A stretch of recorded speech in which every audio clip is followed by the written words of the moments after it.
தூத்துக்குடி சேர்ந்த சகோதரர் முருகன் அவங்க எழுதியிருக்காங்க, எங்கள் குடும்பம் மிகவும் பக்தி வைராக்கியமான இயேசுவை அறியாத குடும்பம். தமிழ்நாட்டில் உள்ள முக்கியமான புண்ணிய ஸ்தலங்களுக்கு பாதர யாத்திரையாக சென்று இருக்கிறேன்.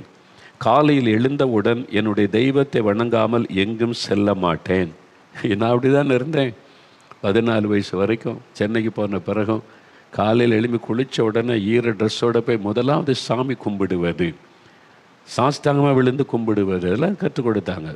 தரையில் விழுந்து சாஸ்தாங்கமாக கடவுள் வணக்கம் செய்வது, அது மாதிரி அதுதாங்க.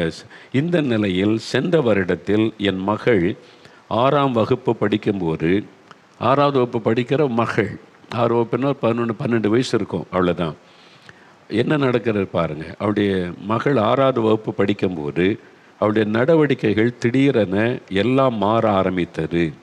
சரியாக பள்ளிக்கு செல்ல மாட்டாள், அடம்பிடித்து அழுவாள், எங்கள் மீது எல்லாரிடத்திலும் கோபப்படுவாள், சரியாக சாப்பிட மாட்டாள், சரியாக தூங்கவும் மாட்டாள், ஒரு மன அழுத்தத்திலே அனுதினமும் அவள் காணப்படுவாள்.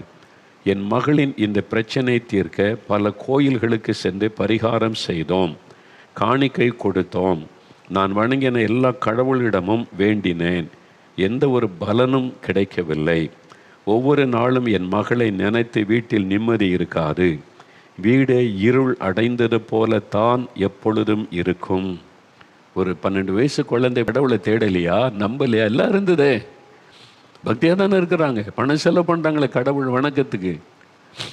யோசித்து பாருங்க. என் மகளை நினைத்து வீட்டில் நிம்மதியே இருக்காது. வீடே இருள் அடைந்தது போல எப்பொழுதும் இருக்கும். இந்த சூழ்நிலையில் தான் 2023ஆம் வருடத்தில் டிசம்பர் மாதத்தில் ஒரு நாள் என்னுடைய நண்பர்கள் கூறியதால், ஃப்ரெண்டு, இதுதான் நல்ல நண்பர்கள், நல்ல காரியத்தை சொல்லி கொடுக்குறவங்க. நான் சொல்ல, என் நண்பர்கள் கூறியதால் நாங்கள் குடும்பமாக தேவனுடைய கூடாரத்திற்கு வந்தோம். நாங்கள் என் மகளை கூட்டிக் கொண்டு உள்ளே வரும்போது என் மகள் எரிச்சல் அடைந்து கோபப்பட ஆரம்பித்தாள். உள்ளே வர விரும்பலை.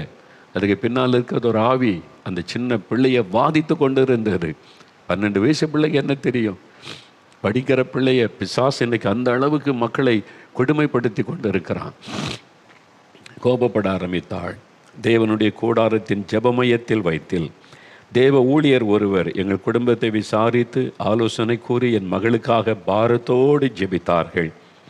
தேவ ஊழியர் ஜெபிக்கும் போதே எங்களை அறியாமலேயே நாங்கள் எல்லாரும் அழுது இயேசுவிடம் எங்களை அர்ப்பணித்தோம். அவ்வளோ துக்கம், அவ்வளோ பாரம். நாங்கள்லாம் குடும்பமாக அழுது இயேசுக்கு அர்ப்பணித்தோம். ஜெபம் முடிந்ததும் எங்கள் இருதயத்தில் ஒரு சமாதானம் வந்தது. இதாங்க இயேசு கிறிஸ்து கொடுக்கிற முதல் ஆசீர்வாதம், பீஸ் ஆஃப் மைண்ட். இருதயத்தில் சமாதானம், நிம்மதி.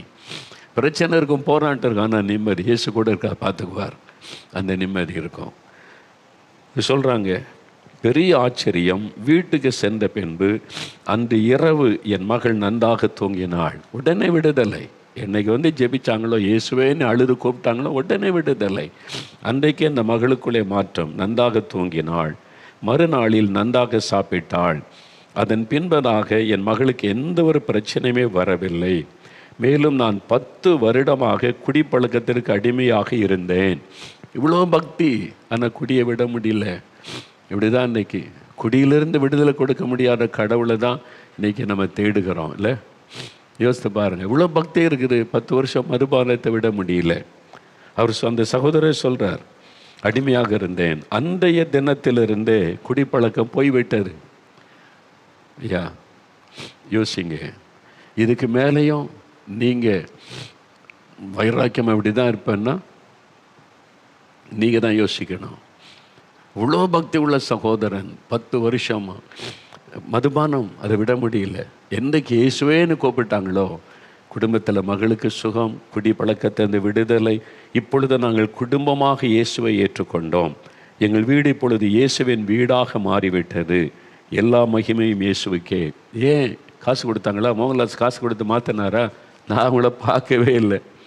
இவங்களை எனக்கு தூத்துக்குடிலேருந்து வந்திருக்காங்க. இவங்களை நேரில் நான் பார்த்தது கூட கிடையாது. யாரும் காசு கொடுத்தாங்களா மரம் மாற்றுறதுக்கு? விடுதலை கொடுத்த இயேசு. எங்கேயுமே தீர்வு இல்லை. ஐயா, குடும்பமே இருளுக்குள்ளே மூழ்கி கிடக்குது. இயேசு என்கிற அற்புதமான ஆண்டவரை கூப்பிட்ட உடனே இலவசமாய் விடுதலை. அவங்க காசு கொடுக்கவில்லை, இலவசமாய் விடுதலை, குடிப்பழக்கத்திலிருந்து விடுதலை, சந்தோஷம், நிம்மதி, குடும்பமே மகிழ்ச்சி, துக்கத்தை சந்தோஷமாய் மாற்றுகிற இயேசு. இந்த இயேசுவை தான் நான் சொல்கிறேன். அது பிடிக்காம